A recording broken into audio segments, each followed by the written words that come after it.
रुख करते हैं कोची का। प्रधानमंत्री नरेंद्र मोदी आज INS विक्रांत को देश को समर्पित कर चुके हैं और इस दौरान संबोधन। एक नए भविष्य के सूर्योदय का साक्षी बन रहा है। INS विक्रांत पर हो रहा ये आयोजन विश्व क्षितिज पर भारत के बुलंद होते हौसलों की हुंकार है। आजादी के आंदोलन में हमारे स्वतंत्रता सेनानियों ने जिस सक्षम, समर्थ और शक्तिशाली भारत का सपना देखा था, उसी एक सशक्त तस्वीर आज हम यहां देख रहे हैं। विक्रांत विशाल है, विराट है, विहंगम है। विक्रांत विशिष्ट है, विक्रांत विशेष भी है। विक्रांत केवल एक युद्धपोत नहीं है, ये 21वीं सदी के भारत के परिश्रम, प्रतिभा, प्रभाव और प्रतिबद्धता का प्रमाण है।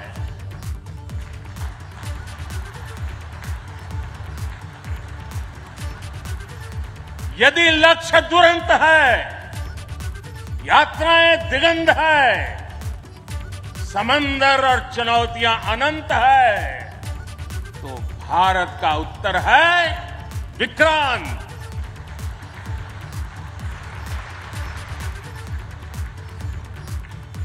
आजादी के अमृत महोत्सव का अतुलनीय अमृत है विक्रांत। आत्मनिर्भर होते भारत का अद्वितीय प्रतिबिंब है विक्रांत। ये हर भारतीय के लिए गर्व और गौरव का अनमोल अवसर है। ये हर भारतीय का मान, स्वाभिमान बढ़ाने वाला अवसर है। मैं इसके लिए हर एक देशवासी को बधाई देता हूं। साथियों, लक्ष्य कठिन से कठिन क्यों न हो, चुनौतियां बड़ी से बड़ी क्यों न हो, भारत जब ठान लेता है तो कोई भी लक्ष्य असंभव नहीं होता है।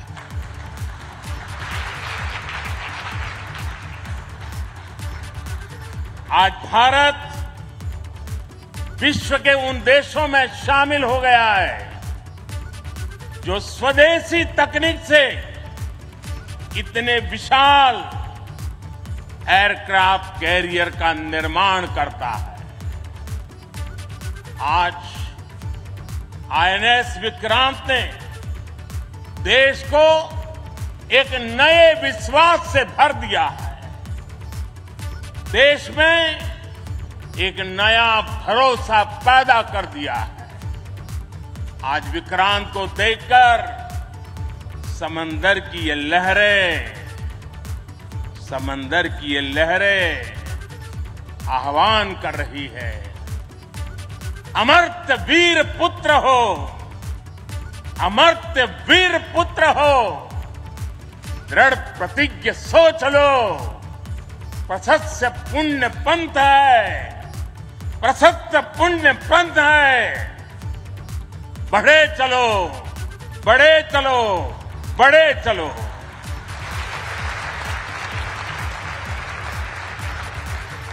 साथियों, इस ऐतिहासिक अवसर पर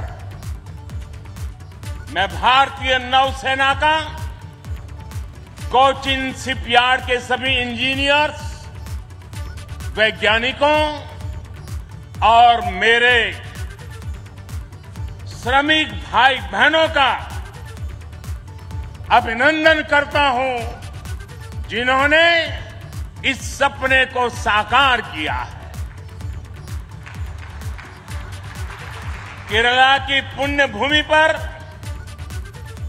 देश को ये उपलब्धि एक ऐसे समय पर मिली है जब ओणम का पवित्र पर्व भी चल रहा है।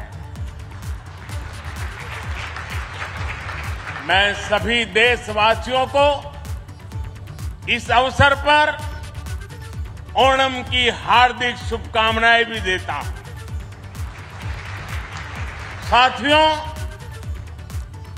आईएनएस विक्रांत के हर भाग की अपनी एक खूबी है, एक ताकत है, अपनी एक विकास यात्रा भी है। ये स्वदेशी सामर्थ्य, स्वदेशी संसाधन और स्वदेशी कौशल का प्रतीक है। इसके एयरबेस में जो स्टील लगी है वो स्टील भी स्वदेशी है। ये स्टील डीआरडीओ के वैज्ञानिकों ने विकसित किया, भारत की कंपनियों ने प्रोड्यूस किया। एक युद्धपोत से भी ज्यादा एक तैरता हुआ एयरफील्ड है, एक तैरता हुआ शहर है।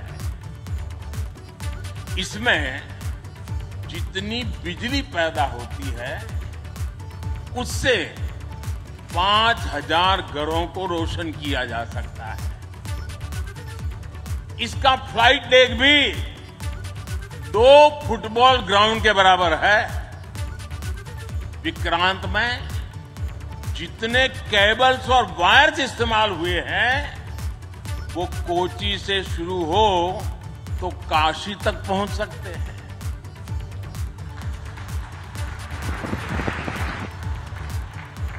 ये जटिलता हमारे इंजीनियर्स की जीवटता का उदाहरण है। मेगा इंजीनियरिंग से लेकर नैनो सर्किट्स तक पहले जो भारत के लिए अकल्पनीय था वो हकीकत में बदल रहा है। साथियों, इस बार स्वतंत्रता दिवस पर मैंने लाल किले से पंच प्राण का आह्वान किया और हमारे हरि जी ने भी इसका उल्लेख किया। इन पंच प्राणों में पहला प्राण है विकसित भारत का बड़ा संकल्प, दूसरा प्राण है गुलामी की मानसिकता का संपूर्ण त्याग, तीसरा प्राण है अपनी विरासत पर गर्व, चौथा और पांचवा प्राण है देश की एकता, एकजुटता और नागरिक कर्तव्य। आईएनएस विक्रांत के निर्माण और इसकी यात्रा में हम इन सभी पंच प्राणों की ऊर्जा को देख सकते हैं। आईएनएस विक्रांत इस ऊर्जा का जीवन संयंत्र है। अभी तक इस तरह के एयरक्राफ्ट कैरियर केवल विकसित देश ही बनाते थे। आज भारत ने इस लीग में शामिल होकर विकसित राष्ट्र की दिशा में एक और कदम बढ़ा दिया है। साथियों, जल परिवहन के क्षेत्र में भारत का बहुत गौरवमयी इतिहास रहा है। हमारी समृद्ध विरासत रही है। हमारे यहां नौकाओं और जहाजों से जुड़े श्लोकों में बताया गया है, दीर्घिका तरणी ही लोला, गत्वरा गामिनी तरीहि, जंगाला प्लाविनी चैव, धारिणी वेगिनी तथा। ये हमारे शास्त्रों में इतना वर्णन है। दीर्घिका, तरुणी लोला, गत्वरा, गामिनी, जंगाला, प्लाविनी, धारिणी, वेगिनी हमारे यहाँ जहाजों और नौकाओं के अलग अलग आकार और प्रकार होते थे। हमारे वेदों में भी नौकाओं, जहाजों और समुद्र से जुड़े कितने ही मंत्र आते हैं। वैदिक काल से लेकर गुप्त काल और मौर्य काल तक भारत के समुद्री सामर्थ्य का डंका पूरे विश्व में बजता था। छत्रपति वीर शिवाजी महाराज ने इस समुद्री सामर्थ्य के दम पर ऐसी नौसेना का निर्माण किया जो दुश्मनों की नींद उड़ाकर रखती थी। जब अंग्रेज भारत आए तो वो भारतीय जहाजों और उनके जरिए होने वाले व्यापार की ताकत से घबराए रहते थे। इसलिए उन्होंने भारत की समुद्री सामर्थ्य की कमर तोड़ने का फैसला लिया। इतिहास गवाह है कि कैसे उस समय ब्रिटिश संसद में कानून बनाकर भारतीय जहाजों और व्यापारियों पर कड़े प्रतिबंध लगाए दिए गए थे। भारत के पास प्रतिभा थी, अनुभव था, लेकिन हमारे लोग इस कुटिलता के लिए मानसिक रूप से तैयार नहीं थे।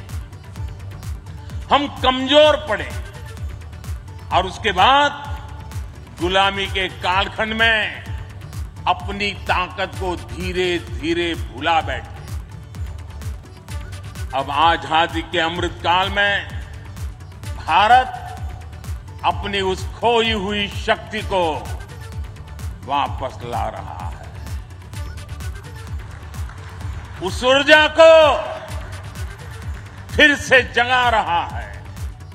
साथियों, आज 2 सितंबर 2022 की ऐतिहासिक तारीख को इतिहास बदलने वाला एक और काम हुआ है। आज भारत ने गुलामी के एक निशान, गुलामी के एक बोझ को अपने सीने से उतार दिया है। आज से भारतीय नौसेना को एक नया ध्वज मिला है। अब तक भारतीय नौसेना के ध्वज पर गुलामी की पहचान बनी हुई थी, लेकिन अब आज से छत्रपति शिवाजी महाराज से प्रेरित नौसेना का नया ध्वज समंदर और आसमान में लहराएगा।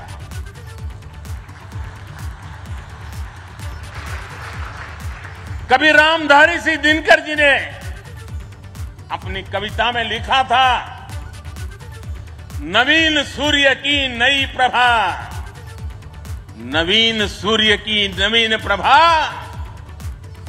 नमो नमो नमो नमो स्वतंत्र भारत की ध्वजा, नमो नमो नमो। आज इसी ध्वज वंदना के साथ मैं ये नया ध्वज नौसेना के जनक छत्रपति वीर शिवाजी महाराज को समर्पित करता हूं।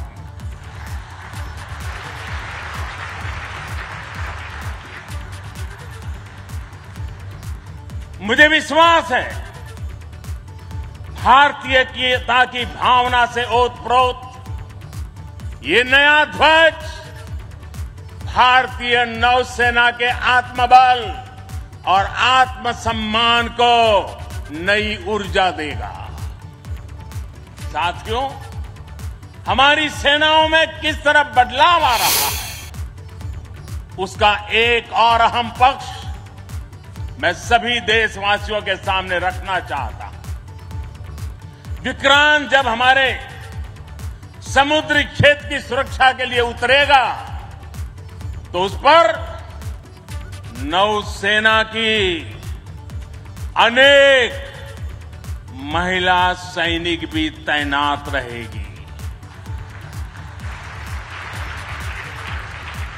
समंदर की अथाह शक्ति के साथ असीम महिला शक्ति ये नए भारत की बुलंद पहचान बन रही है।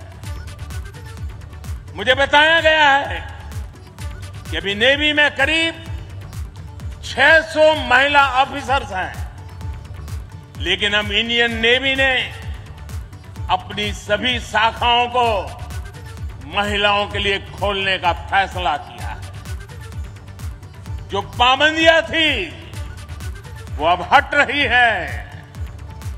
जैसे समर्थ लहरों के लिए कोई दायरे नहीं होते, वैसे ही भारत की बेटियों के लिए भी अब कोई दायरे या बंधन नहीं है।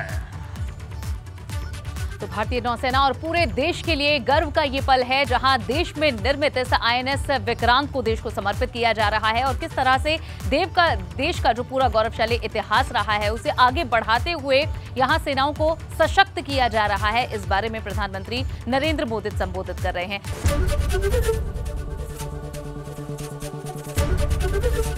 एबीपी गंगा, खबर आपकी, जुबान आपकी।